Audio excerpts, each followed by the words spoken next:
Hello, in this video I'm going to present an overview of my license project for my bachelor's in computational physics. This application opens Gaussian output files, extracts data from them, displays data to the user, and if necessary saves the data. The application is created using WPF and the MVVM pattern in C#. Upon opening the application, we can see three panels: the item explorer, the main display, and the inspector. And right now, because we have no file opened, the main display prompts us to open a file. And we can do that by clicking on this button. Oops, close you. We're going to File and Open, or just pressing Ctrl O. And this window works just like a Windows File Explorer. And as you can see, it had this path already opened for us, and that's because the last time I used the application, that's where I navigated to. And we can go and navigate to our files, and I'm going to open this one, the energy one, and NVK one. As you can see, we opened three files, but there's 5 items in the Explorer. And the first one is an NMR, the second one is unknown, and then from the MVK trans file we opened 3 items: opt, frag, and TD. That's because initially the purpose of this application was to open and extract data only from these 4 types of calculations. So this is an energy calculation, and we're not interested in it, therefore it's unknown, and nothing happens if you click on it. So I'm just going to remove it from there, and we'll focus on these 4. NMR being the first one, clicking on it updates the inspector, and we can see we have 5 buttons here, 5 different options. The first one being content, and clicking on it opens a new tab with all the content that's in the file. Okay, so this is what the file contained initially. Then we have the NMR spectrum, and this spectrum looks for the magnetic shielding for each atom and plots it. And what we can do, we have a few options. First of all, this panel is scalable, and you can see the graph scales with it, and it's the same for the window. First off, we can change the smoothing factor, and this one is too high. I'm going to set it to 0.4, and it looks nicer. Then we can inverse the x-axis, and instead of going from 0 to the highest value, it goes from the highest value to 0, or the minimum limit for the shielding value range, if it makes sense. Okay, then we can toggle the points, we can toggle the lines, and then it says hover over points to see their values. And what it does, it simply shows you this point right here is at 173.576 value of, that's the value of the shielding, and 1, that's the value of the degeneracy.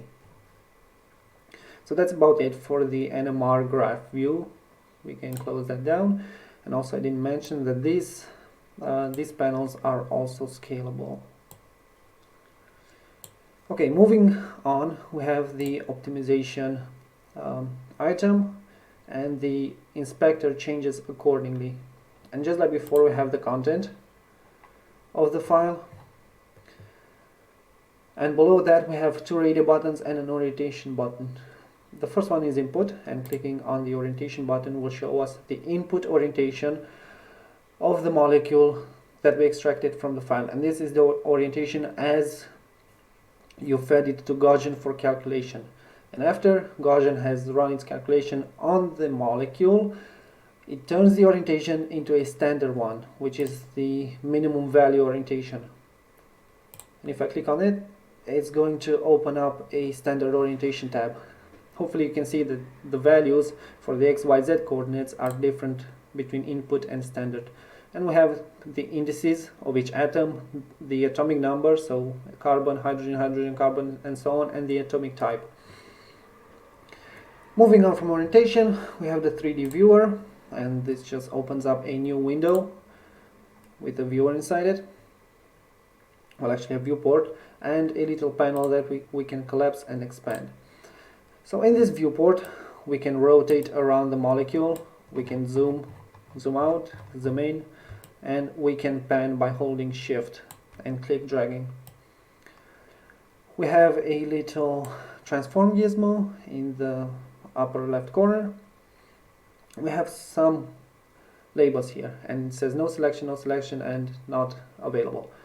And that's because you have to actually click on atoms. So let's say this one, this is the 5th atom in this configuration, and it's a hydrogen atom with 1 electron. And if I click on another one, that's the 4th atom, it's a carbon with 6 electrons, and the distance between them is 1.07, and those are angstroms. Clicking in the viewport deselects anything you have selected, and clicking on multiple atoms will override the selection. Below that we have an animation viewport, an animation expander that is disabled, and I'll get into that later. Then we have a viewport expander with a few options. We can change the background color, and possibly it's on this dark background it might be difficult for you to see, and you might want to change the background color. Okay, I'm gonna leave it the way it was.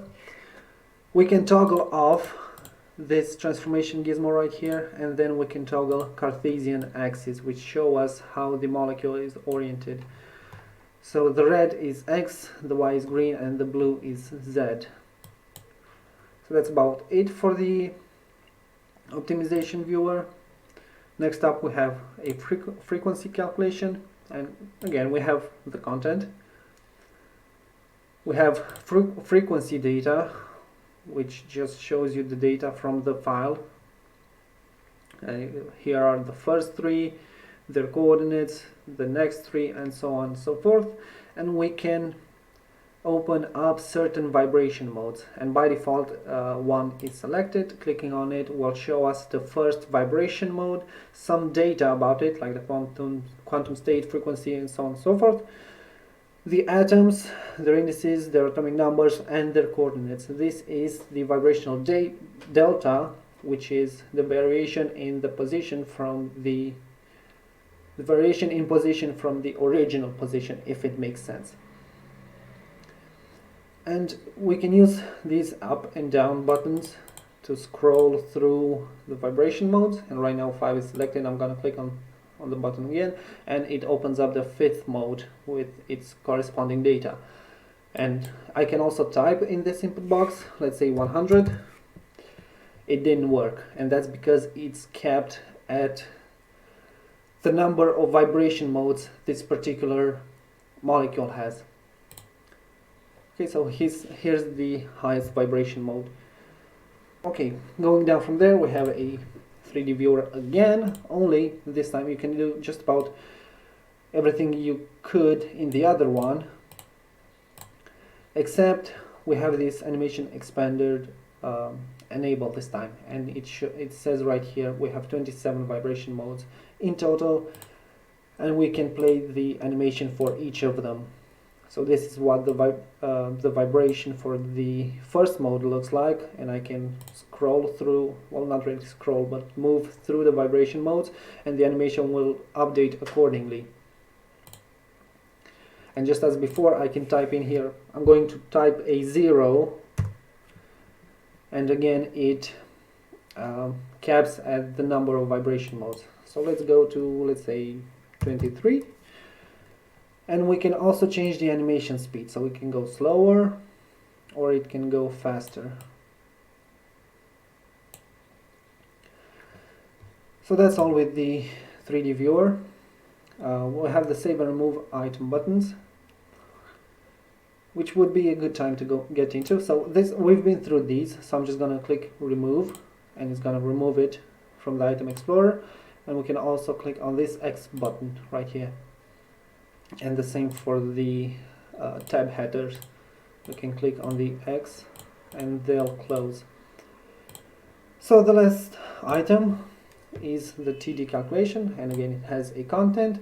It has an excitation energy button, which just shows you all the excited states of that molecule along with their index. So the first through the 10th, in this case, this molecule only has 10 excited states. Their multiplicity, which is just some quantum stuff, and the energy of the state in different units: electron volts, centimeters, and nanometers. Then we have the oscillator strength and the transition. And next up we have the UV and visible spectrum. And this, just like with the NMR, we have a graph viewer that plots the energy, the excitation energy, this in this case nanometers, so this one right here, and it plots it along with the oscillator strength. So X is the excitation energy and Y-axis is the oscillator strength.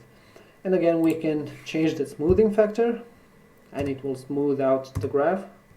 Well, 1000 might be much, or let's go 0.05, and you have really short and narrow peaks, or 0.5.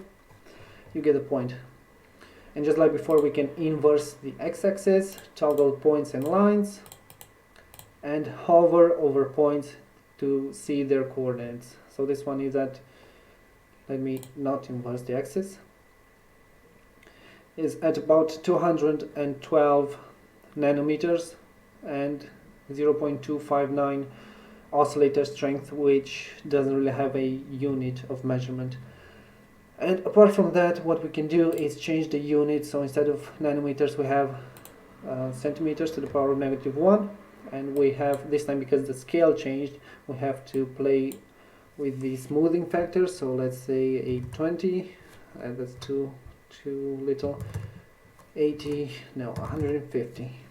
That's a bit better, or we can even go 400 in this case. So for nanometers, 400 is much, but that's only because 500 this unit only goes up to 500, so this case is appropriate to use 1000. So that's that. We can also change it to electron volts, and in this case 1000 and even 1 is too much. We'll have to go about 0.25, and that's about the maximum that you can use for this unit, because it only goes from 1 to 10. Okay, so that's it for the UV spectrum. Next up we have finally the save button. Well, one thing I didn't mention is that you can, so even if I have Windows open, you can go to settings and change the theme, and it will change it for all the windows. Light and colorful light, this just basically adds blue highlights, and dark and colorful dark. So this is dark with blue highlights and dark with, well, no highlights. Okay, enough of that. So back to the save button. Clicking on the save button will actually open up a sort of a file browser window, except it has this little scroll viewer right here. And in this case, I'm going to close it, and just so I can demonstrate, I'm going to open up this one as well, and optimization as well. So I can click on the save button for an individual item, or I can press Ctrl S. Something's wrong. Yeah. I can press Ctrl S to, well, it's the same as clicking on this button, or I can press Ctrl Shift S to save all of them. And for some reason my NMR calculation does not appear here, so that's something I'll have to fix. So what does this mean? This is basically the file browser, and this scroll viewer right here, it shows you expanders named after each item. Okay, so this is the TD calculation, and you have some checkboxes here, and this basically means I want you to save the job as a data out, I want you to save the content, and I want you to save the excitation energies. Okay, and actually, yeah,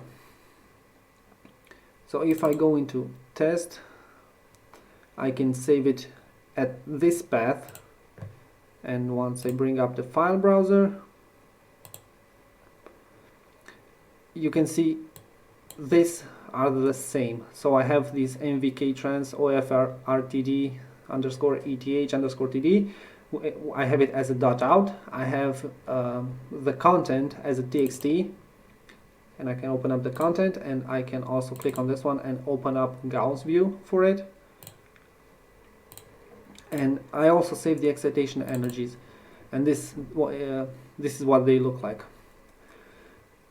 And basically this works for all types of, for all 4 types of calculations except NMR, and I don't know why that is, but I'll look into it. So that's about it. I have nothing more to show you. I hope you enjoyed it, and thanks for watching.